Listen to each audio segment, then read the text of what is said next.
So to summarize what we discussed in the last Thursday session, I would like to summarize that. What we discussed last session is that in India, we have through the classic route, that means blast furnace BOF route, we are roughly making 100 million tons out of the total of roughly 150 or 160 million tons as installed capacity. And we have aimed for roughly 300 million tons by 2030. So in another 5 years, we're going to add up a lot of capacity.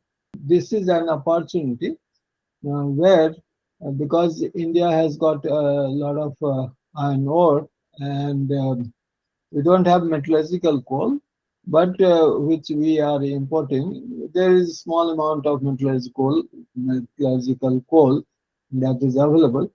So we have, as a country, we have got certain cost advantage because of the availability of ore. Also, China has already gone up to the maximum, nearly more than a billion ton they are producing. So they are producing more than 50% of what is required in the world. We are a developing country and we will have, let us say, challenges on account of higher capacity that we would be operating upon, because currently our CO2 load is roughly 2.55 per ton of crude steel. When we talk about the let's say emission of CO2, we for normalization we always talk about per ton of crude steel, because if we don't, then various plants are making various kind of finished products, and so there would be, let's say, different kind of norms for each of the plant. So, but however, the crude steel is made by all the integrated steel plants, so that remains as a good standard against which we can compete or compare with each other. Now, we also uh, can see now from today, we'll be talking about, let's say, how the carbon is, let's say, getting converted into CO2 and how steel plant is responsible for that. Also, we would see where carbon is consumed in the steel plant and which gets converted into CO2. Because unless until we see where are we consuming carbon, it will be very difficult to compare and then control that. Because our aim is that from 2.55, we also talked what we talked last time, that there is a potential of reducing it by nearly 1 ton per ton of crude steel. So if we increase the capacity, like we have an aim by 2030, we want to go to 300 million tons per annum. So if we don't do anything, then in that case the CO2 load itself will be tremendously large. And our country's commitment is that we would try to make the emission net zero by certain period. So before we do that, at least for the increased capacity, our emission load, that is the CO2 load, the total that India is emitting, the steel industry should not increase that. And for doing that, we need to understand that in an integrated steel plant, where are we consuming the carbon? I'm going to share my screen with you. So this is our subject. Um, that we are going to, our aim is to reduce the carbon footprint. And this is the objective. Under the Indian context, why I'm saying about the Indian context, because we have certain unique context.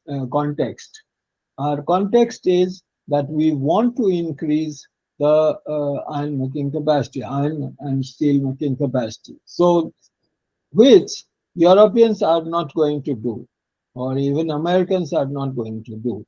So, it is our Indian context because we are going to add up the capacity. And as we add up the capacity, then the CO2 load is going to increase if we don't do that, if we don't do anything. So our context is that with the Indian scenario, as we are going to increase the production or as we are going to increase the capacity, our CO2 load should not increase. There are challenges which we will see. So first of all, if we this is we're going to understand where are the carbon inputs. So we'll map all that, and then we will try to, as I said, that we are going to establish it in the normalized condition. So per ton of crude steel, we are going to see this. The carbon input, if you have, we are using carbon somewhere, then that is going to get oxidized somewhere and is going to be emitted as CO2. So we would theoretically also we can compute that if I am going to use 1 kg of carbon, then how much CO2 we are going to emit. And finally, we will have to find out the pathways towards green steel production. That means how we are going to reduce the emission from here. Okay. So the fundamental chemistry is that the carbon, 1 mole of the carbon is going to, if it is oxidized, then somewhere it is going to emit carbon dioxide. The molecular weight of carbon is 12, whereas the molecular weight of CO2 is 44. As you can see, because the O2 is 2 into 16 plus 12. So that is 44. So 1 mole of the carbon is going to give you 1 mole of carbon dioxide. So if you have 12 kg of carbon, that is going uh, to yield 44 kg of carbon dioxide. So the ratio would be 44 by 12, and which is roughly 3.67. So that means if I use somewhere 1 ton of carbon, I'm going to emit 3.67 tons of CO2. This is a very staggering number. So, and because it gets amplified.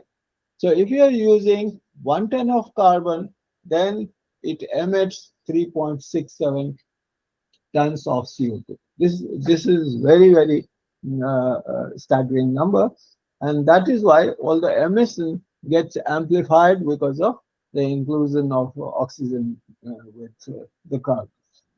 Now, um, if we in an integrated steel plant, we let us say start. We have the classic route of BF-BOF. So I'm going to today we are going to talk about the BF-BOF route.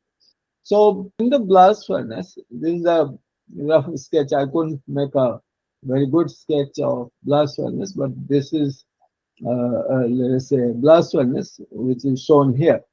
Now, in the blast furnace, what are the sources through which the carbon is getting added? Or not only blast furnace, we have to also talk about the other plants where the carbon is getting added or if carbon is getting consumed. So, the blast furnace, we charge from the top, we charge coke. So, coke is getting consumed in the blast furnace. Now, coke is a metallurgical input which is made from the coal. Now, as we consume the coke, this also, all blast furnace operator, they would talk for normalization sake, they will say that coke consumption per ton of hot metal. Similarly, there are small size cokes which is known as nut coke. That is also charged from the top, and we try and maximize the nut coke in the blast furnace, because nut coke typically is of lower value, whereas the sized coke is of higher value. So for cost competitiveness, we try to maximize the nut coke. Nut coke, as it is, when you are producing coke, then nut coke is a product which gets generated. What is nut coke? Nut coke is small size coke. So small size coke means typically it is the size of the nut coke is between 10 millimeter to 30 millimeter or 32 millimeter. So that is the nut coke size. Whereas the sized coke, which I have written here as coke consumption, that is at least plus 30 millimeter. Means it could be in some plants it is 30, some plants it is 32, in some plants it is 36. So that's the kind of aberration. The rest up to 10 millimeter is called nut coke. So as you make the coke within the plant, yeah, this is going to be the product, because the product will have something which is sized, and there would be some part of the production which will be nut coke. The idea is that whatever is produced in the coke ovens, for the yield sake, if we use all that is produced here rather than buying from outside, then that makes sense. So that is why nut coke is used. Now, apart from that, there is one more carbon-bearing material that is used in the blast furnace, and that is we try and reduce the coke consumption. So pulverized coke coal injection is one another input that is followed in the blast furnace.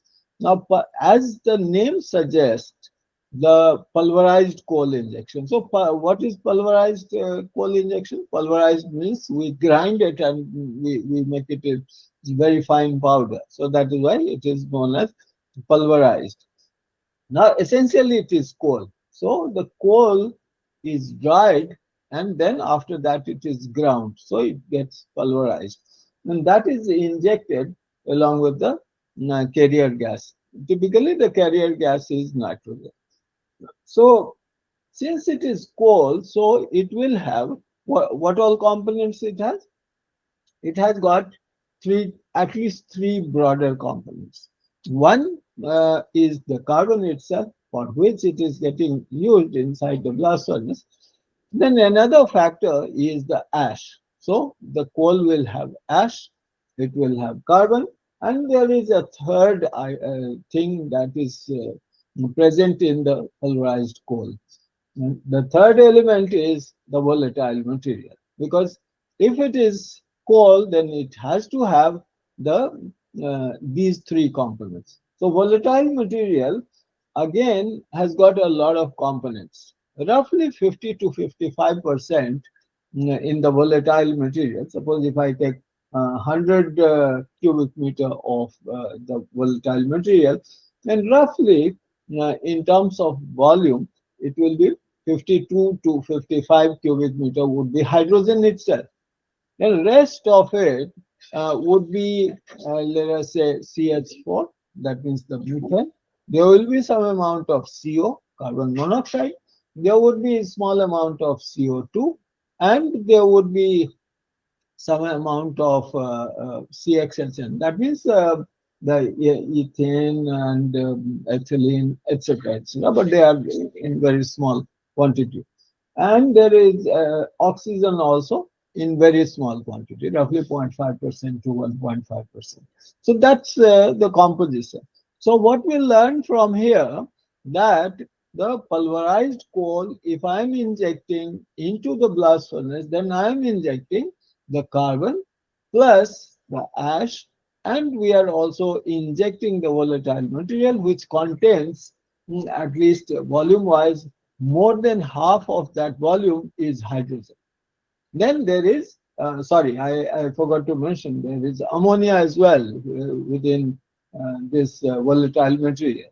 So ammonia also would give rise to, as it breaks down, it will give rise to the nitrogen and plus hydrogen. And there is carbon dioxide, carbon monoxide, and there are hydrocarbons. So hydrocarbons also break inside and gets oxidized into carbon monoxide as well as hydrogen. So this is what we have to remember, because I'm going to use this knowledge for reduction process, reduction of the carbon footprint. This is a very important lever that we will be talking in detail later on. But blast furnace is not the only plant where we inject carbon or we are going to use the carbon. Apart from that, there is sinter plant where directly we are using carbon. And where it is used?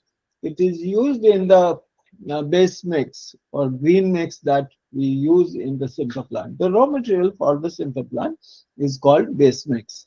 So base mix or the green, what do we call green mix? When we add water to it and we granulate it, then that is known as green mix.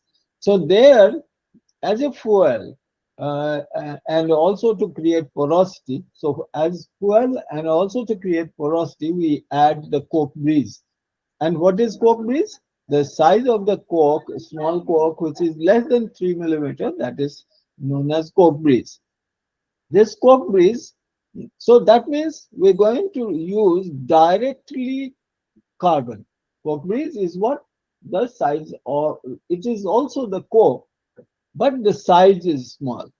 So this coke breeze will have again the carbon plus ash. Okay, and there may be volatile material which evaporates as we take it into the sinter plant. As the heat gets generated, then the volatile material evaporates. Not volatile material, but the moisture gets evaporated.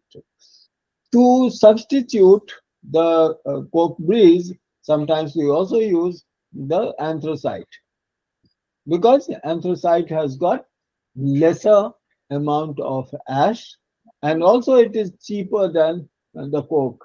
Therefore, we use the anthracite.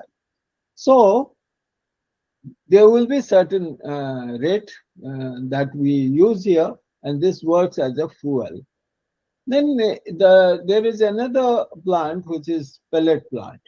And here also we use the coke breeze and the anthracite coal in very similar manner as we do in the sinter plant. However, the quantity of the coke breeze and anthracite coal in case of pellet plant is much lower. Much lower means if we see the sinter plant, then per ton of net sinter, it would be varying between 60 kg to 80 kg per ton of net sinter. Whereas in case of pellet plant, it is limited to a maximum 10 kg per ton of pellet. So you can see there is a quantum difference. However, we use the carbon here. So as we are accounting for where all the carbon is getting used, these are the three places where you use directly the carbon. Okay. Is there any question, anybody?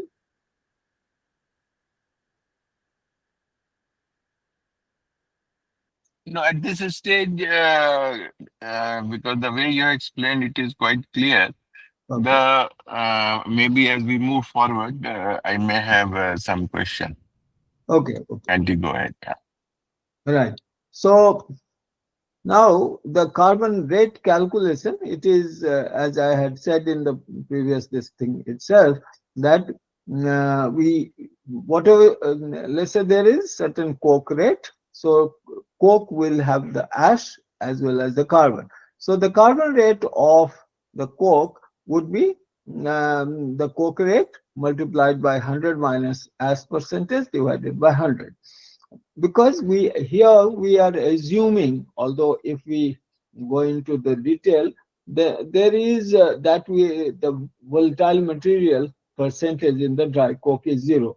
In practical scenario, it is never zero. It will vary from one plant to another, and the volatile material is between 0.5% to 1%. So if we ignore, then that's fine. If we do not ignore, then we can account for that here also. We reduce the volatile material, and we add the carbon content of the volatile material there. So we derive the carbon content through the coke rate. In very similar manner, the nut coke is no different.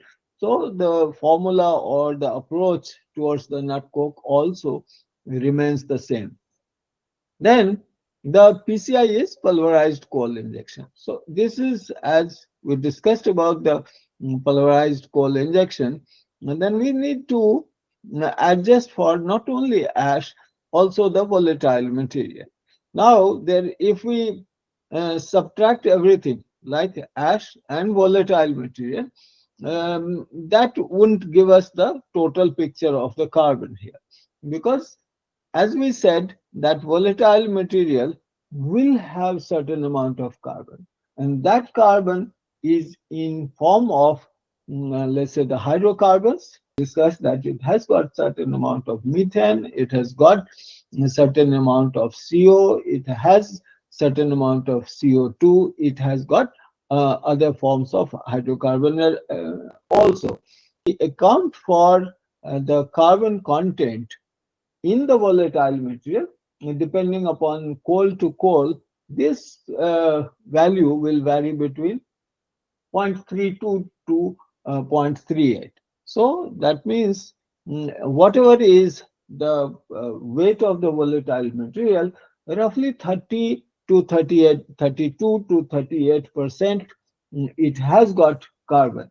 And if it has got carbon, then this carbon is going to get converted into CO2 somewhere. So we need to account for all the carbon that is coming from. So the total carbon per ton of hot metal would be the carbon coming from the dry coke, carbon coming from the nut coke, and the carbon coming from PCI. And this is how we can say that this is the carbon which is getting consumed in the blast furnace. However, we have not accounted for the carbon here. Till here, we have not accounted for the carbon that is used in the sinter. So this in the sinter itself, there would be carbon also consumed. So we derive the carbon content or carbon used in the sinter uh, in the very similar manner as we do for the blast furnace. However, now let's say the burden mix will have in some plants only the sized ore and sinter. In some plants, it will have sized ore plus sinter plus pellet. So whatever is the rate, now for making 1 ton of hot metal, depending upon the situation, we would be using certain kg of for every ton of hot metal, we would be using certain kg of the sinter, certain kg of the pellet, if pellet is available. If pellet is not available or pellet is not being used in the plant, then we leave the pellet portion. But if it is only sized ore and sinter, sized ore doesn't have the carbon and we don't need to account for. However, the sinter and pellet, both of these need some amount of carbon. So we need to find out what is the sinter rate that is there in the burden. So roughly, let us assume that burden is total amount of iron bearing material, and that is used as 1700. If it is 1700 and if we are using 60% sinter, then the sinter rate would be 1700 into zero point 0.6. So that is the sinter rate. Suppose if we say that pellet is 30%, in that case, the pellet rate would be 1700 multiplied by zero point 0.3. So that's how we compute the contribution of the carbon coming from the sinter plant and from the pellet plant. Because we cannot ignore the carbon consumption at the sinter plant and the carbon consumption at the pellet plant, because these are, if we talk about, let us say in the blast furnace, suppose if we have a carbon consumption of let's say 420 or 430 or 450, then there is let us say the carbon consumption of roughly 45 or 50 kg in the sinter itself. So it is not very small, and this needs to be accounted for. And that is why we find out the contribution through the sinter, how much it is, and what through the pellet, what it is. So thereby we find out the total carbon contribution. Okay, so total. So initial carbon calculation would be carbon calculated per ton of hot metal from all the input sources. Now, all the input sources means in the blast furnace, whatever is per ton of hot metal, the three sources, if you recall, the sized, let's say the coke, the nut coke, and the PCI. So there is carbon contribution from these sources. Then we also need to add to that the contribution of the carbon through the sinter and contribution of carbon through the pellet. So we calculate the carbon calculated per ton of hot metal would include all these five numbers. Okay. You may also find that in the sinter plant or in the pellet plant, we use the coke grease, and in some cases we try and substitute if coke grease is not available, then we use anthracite or pet coke. So the treatment is same, but we need to understand that if it is pet coke means petroleum coke that we get. Petroleum coke or anthracite, they have got the advantage that the amount of ash content is low. So it has got more carbon. But nonetheless, since it is carbon, so as far as carbon rate is concerned, it would remain the same. Oh, okay. The only advantage that we have got in using the anthracite or pet coke is that if we calculate the cost per ton of carbon, then probably these options are cheaper. That's an economic decision which, as business, we need to take, and we need to optimize on the cost also. So we calculate all the carbon sources from all the inputs like this, and we determine the hot metal consumption of carbon per ton of hot metal. Now, hot metal. Let us say you will find that from steel plant to steel plant, for making 1 ton of crude steel, this number varies. Somewhere you will find that you need 1100 kg of hot metal for making 1 ton of crude steel. And the other extreme may be that you are using only 910 or 900 kg of hot metal per ton of crude steel.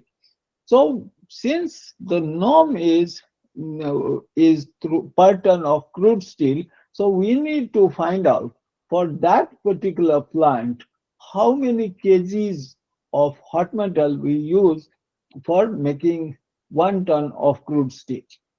Okay, this is very important because this is also a lever, as we will see later on, which is influencing per ton of crude steel. So if you are using simply 1 ton of hot metal for producing 1 ton of crude steel, then whatever carbon is used or whatever carbon dioxide is emitted per ton of hot metal that you have calculated, it would be the same per ton of crude steel. However, if we are using only 0.9 tons of hot metal for making 1 ton of crude steel, then the CO2 emission or the carbon consumption will get multiplied by zero point 0.9. If we are using 1.1 ton of hot metal for producing 1 ton of crude steel, then the figure will get multiplied by 1.1. So as it depends upon the practices at the typical integrated steel that we are talking about. Okay. So this gives us the conversion factor, and we multiply this rate to find out the crude on the based on the crude steel, what is the consumption of the carbon, and whatever is the consumption of the carbon, then that gets multiplied. The very first page that we saw, that if we are using 1 kg of carbon, then that gets converted into 3.67 kg of CO2. So we need to, whatever we found out, that this is the total carbon per ton of crude steel, that gets multiplied by 3.67 to find out the total CO2 emission through the integrated steel plant. Now, but this is not the only, this is not the last. We need to go beyond this. And the figure that goes beyond this, we are using a lot of carbonates in the steel plant. So carbonates, where are we using? We are using in the sinter making. For example, we use the limestone, we use the dolomite, we use the pyroxenite, or such things, or serpentine, or olivine. So these are the carbonates. The carbonates would be in form of, if we look at the chemical composition, they are either the calcium carbonate or magnesium carbonate. There are some olivine materials which also contain the silica, but silica doesn't give rise to CO2. However, the carbonates give rise to CO2, because 1 mole of CO3 will give rise to 1 mole of CaO and 1 mole of CO2. And this is substantial, because if we look at the calcium carbonate, if we take, let's say, 1 kg of CaCO3, then it will give rise to half kg of CO2, half kg of CaO. So this is very, very substantial. So if this is going to be used in the sinter making, then we need to find out how many kgs we are using the calcium carbonate, and how many kg of magnesium carbonate is being used, because accordingly this will give rise to the CO2 emission. And this CO2 emission, where will it happen? It will happen in the sinter plant if we are using these two. However, in very similar manner, if this is being used in the pellet plant, then this also gets calcined, and the CO2 emission happens at the pellet plant. If we are using directly these carbonates, or they are known as fluxes, directly into the blast furnace, whatever number kgs per ton of hot metal, then that gives rise to the CO2 at the blast furnace. And this CO2 comes along with the top gas of the blast furnace. Okay. Any question till now?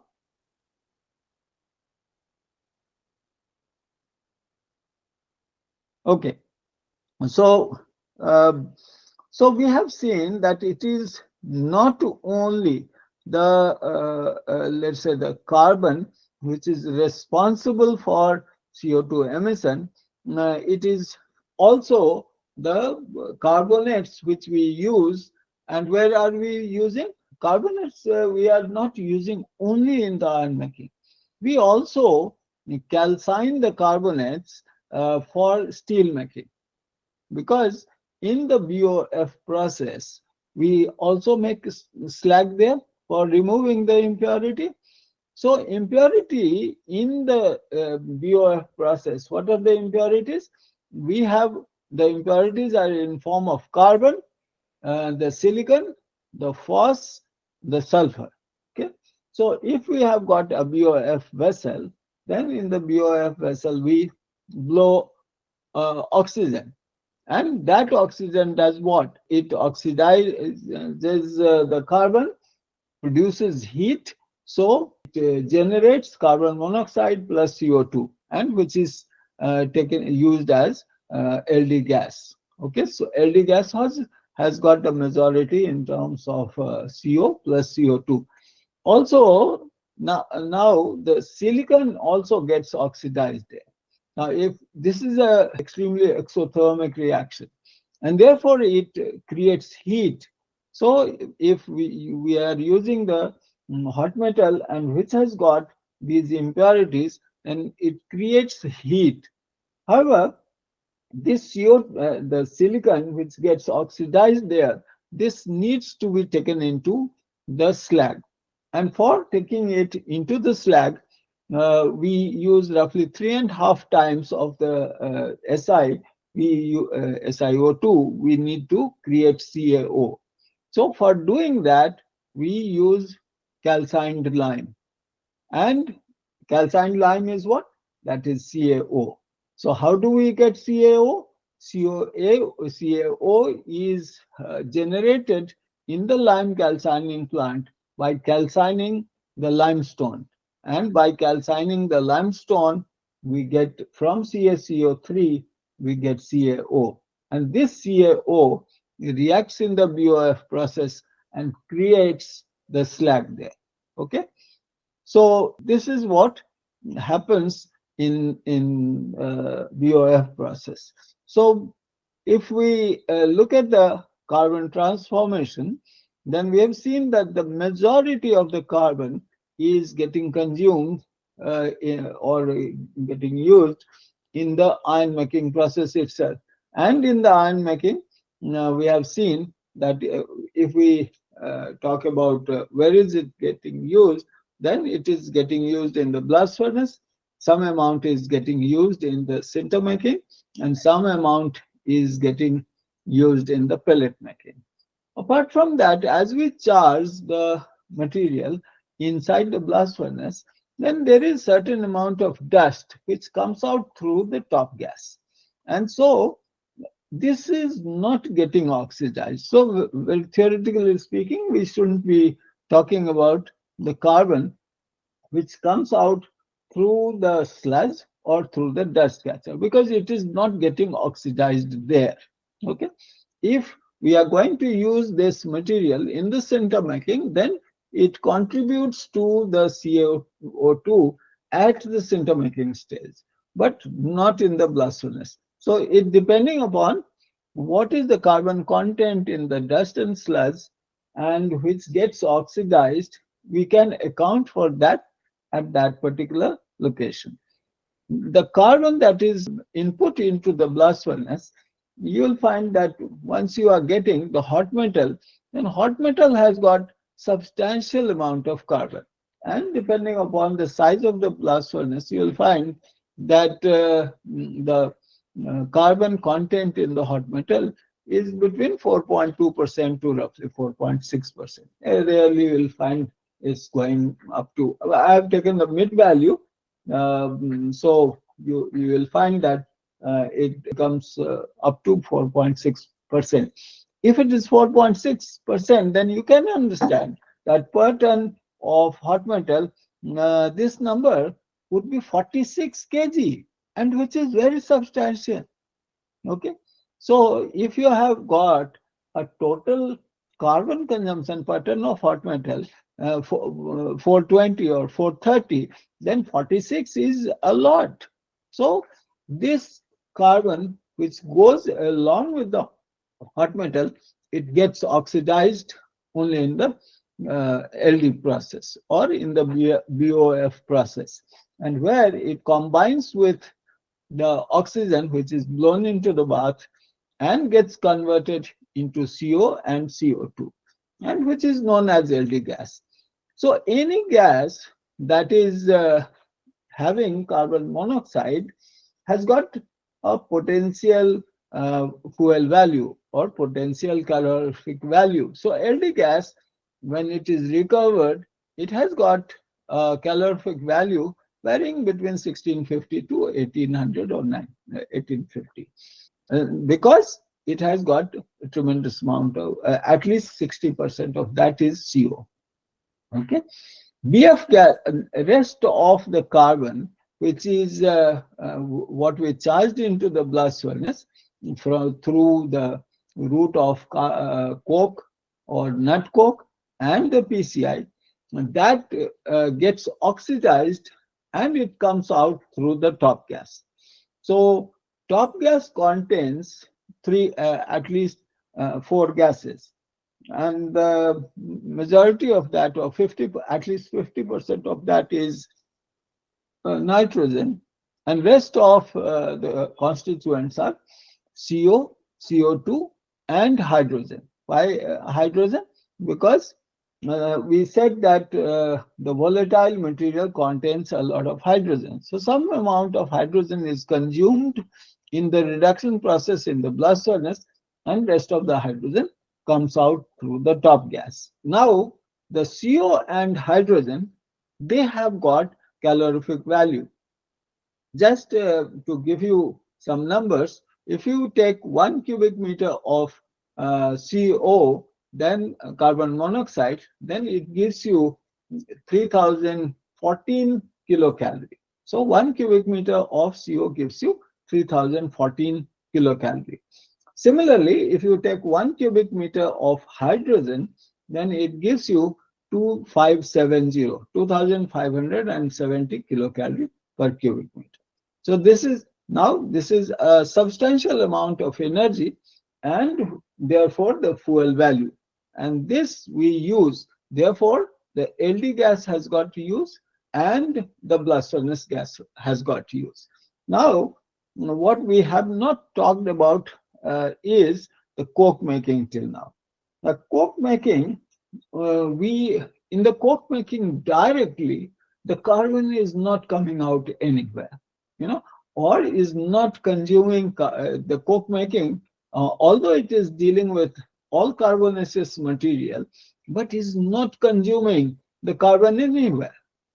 What it is consuming is for the heating, because coke making is basically a vacuum distillation process of the coal. So when we talk, when we say that it's a vacuum distillation process, that means the coal is heated to the extent that all the volatile material comes out through that. So when the volatile material comes through that, then that we treat in the byproduct plant, and we get a gas which is having very high amount of calorific value. Typically, the calorific value of coke oven gas will vary between 3950 to 4250. This is the calorific value that you get the coke oven gas as it comes out. So till now we have seen that there are three byproduct gases. One, the first is blast furnace gas itself, which is the byproduct gas.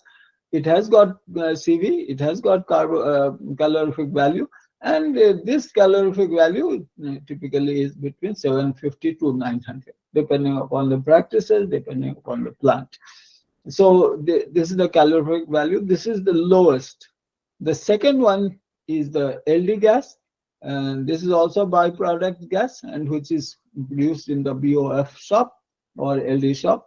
And the CV of this is varying between 1600 to 1800. And the third one is the coke oven gas. So coke oven gas has got a calorific value between 3950 to 4200, okay, or thereabouts.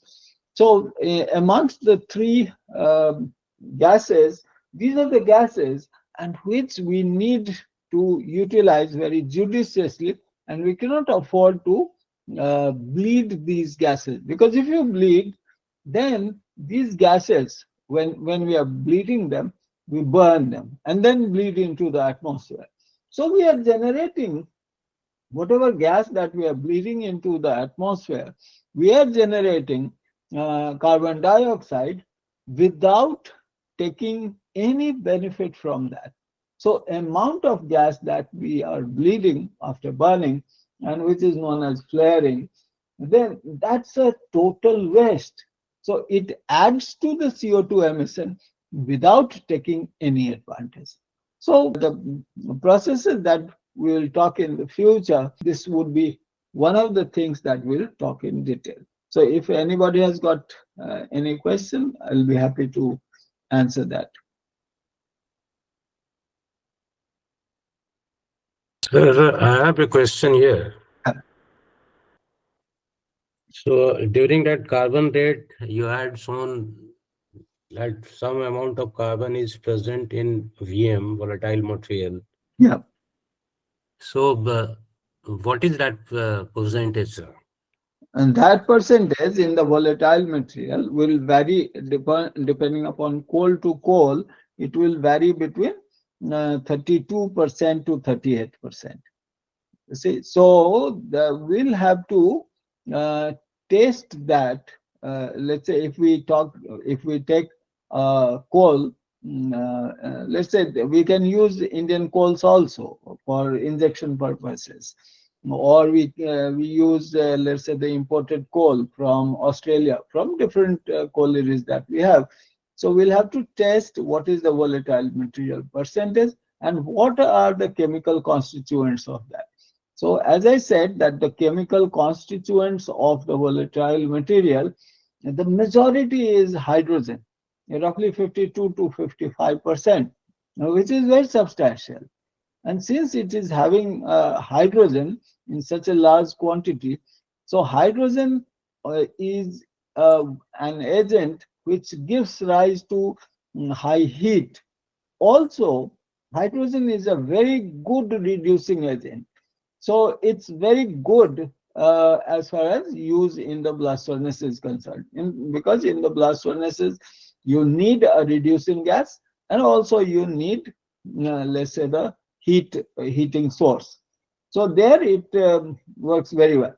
But apart from that, we have a lot of say hydrocarbon, which is in form of CH4, C2H2, C2H4, C2H6. So these hydrocarbons and plus CO and CO2. Now, since they have CO and CO2 and plus these hydrocarbons, so if we talk in terms of weight percentage, then that is about 32% to 38% of the volatile material. So if volatile material is 20%, so that means 20%, if we are taking 1 ton of coal, then 200 kg is volatile material, and out of this 200 kg, if it is 0.35, then you will find that 70 kg 70 the kg. carbon content. Okay, Right. so that's how you compute the carbon content from there, and that gets converted into CO2 ultimately, wherever. Okay. Yeah. Yeah. Clear, sir. Uh, Yeah, Mayank Singh. yeah, Uh, my Sir, I have a question regarding PCI. yeah, Uh, see, in the literature, sir, we had seen that in recent days, hmm, most of the PCI is imported, while Indian coal is also suitable for PCI. yeah. Sir, what is the main reason behind this? Can you please help me understand? I'll tell you.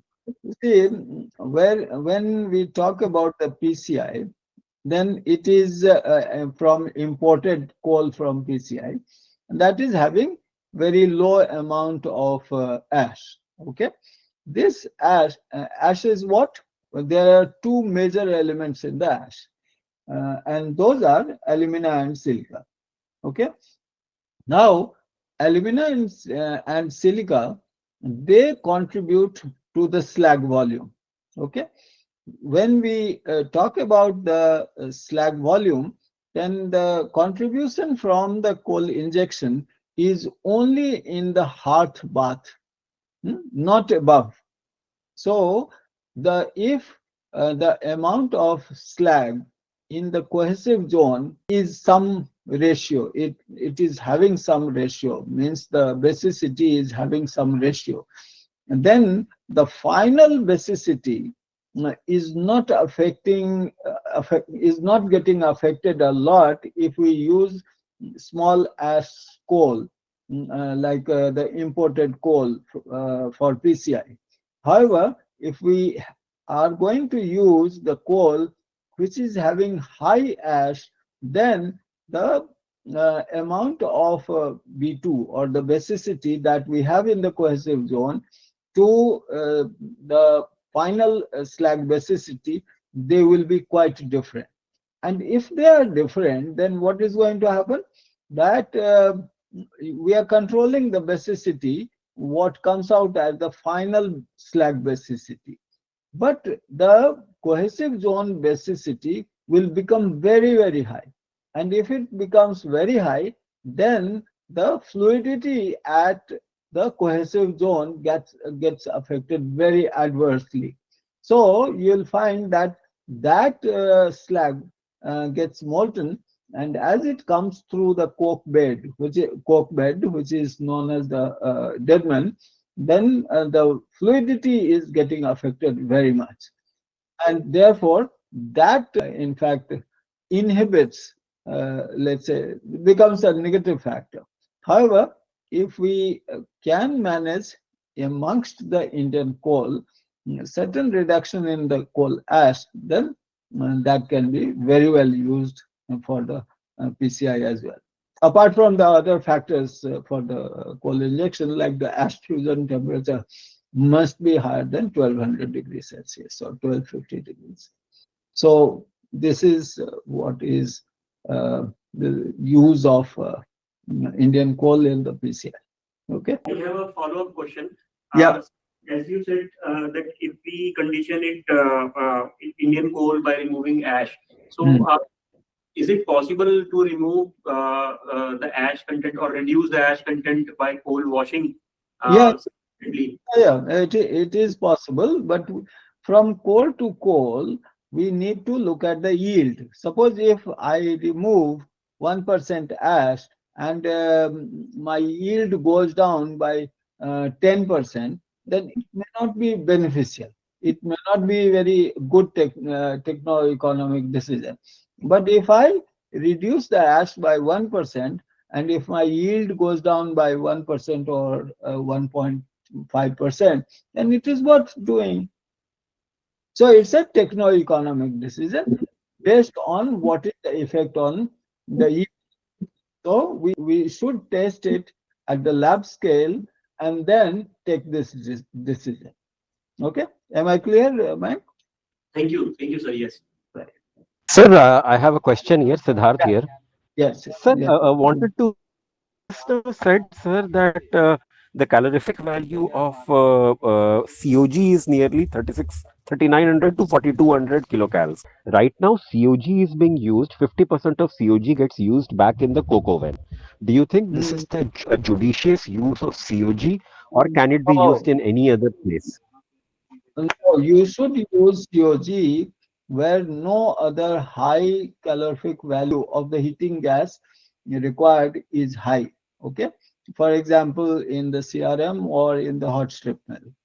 But the rest of the places, like the coke ovens itself, you should, the best gas for heating is blast furnace gas. Because why I'm saying that you should use blast furnace gas in the coke ovens, because the flame temperature in case of blast furnace gas would be lower, and if it is lower, then let's say the heating of the bricks would be lower, means the temperature of the bricks will not rise to high value, and if it does not does not become high, then the damage to the bricks is lower. Also, you have high volume and low temperature heat input. So therefore, since in the coke ovens, the heat transfer is by radiation, and we cannot afford to have differential temperature between the wall. Therefore, for the health of the coke ovens and also for, let's say, making good quality coke, the best gas is should have the calorific value between 850 to 1050. If you do not have, like say, there are many cokeries which produce only coke oven gas, sorry, coke, and they sell it into the market. There, they don't have an option, so they use the coke oven gas itself for heating. So there it is fine. If you are in an integrated steel plant, then you will have a blast furnace. And if you have got a blast furnace, then the CV is low, so therefore the flame temperature is also low. And therefore the heating of the mass, of coal mass, is gradual and is complete. Therefore, you get good quality coke if you are using BF gas, apart from in adding to the life of the coke ovens.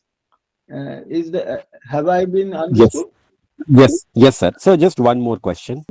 So basically, sir, when we talk about COG, do you Yeah. think COG has better application for injection in the blast furnace, or is it better for, say, a co-located DRI plant that can perhaps be thought about? So, if I'm talking about the future, how should COG be utilized in the blast furnace or DRI, sir, co-located? The amount of COG that Yeah, you get. can I just come in, Jasa? Because I've got one point what Mr. Siddharth Sinha is asking. Yeah, yeah. So when he's giving an option of blast furnace or DRI, but Mhm. can we add another option like maybe generation of power itself, because this will be like a power without any additional carbon. So Okay. instead of two options, maybe third option also you can consider. And if you have Yes. got any other suggestion, you can consider that Right. also. Right. The best value for any gas, COG is one of the gases that is produced in an integrated steel plant, which has got the highest CV. So highest CV means highest flame temperature. So where you need the highest flame temperature, there you should use the highest CV. This is the basic fundamental.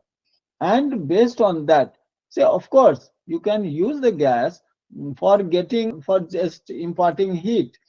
And that for imparting heat, you'll have to add a lot of excess air in the gas if you want to lower down the flame temperature. So if you are using a lot of extra air, then that creates an oxidizing atmosphere. So if the stock is having any oxidizing property, then it will generate a lot of scale. So be aware of that, and therefore you must control the flame temperature what is required. Okay. Now I said about, let's say, use of the COG in the coke ovens itself.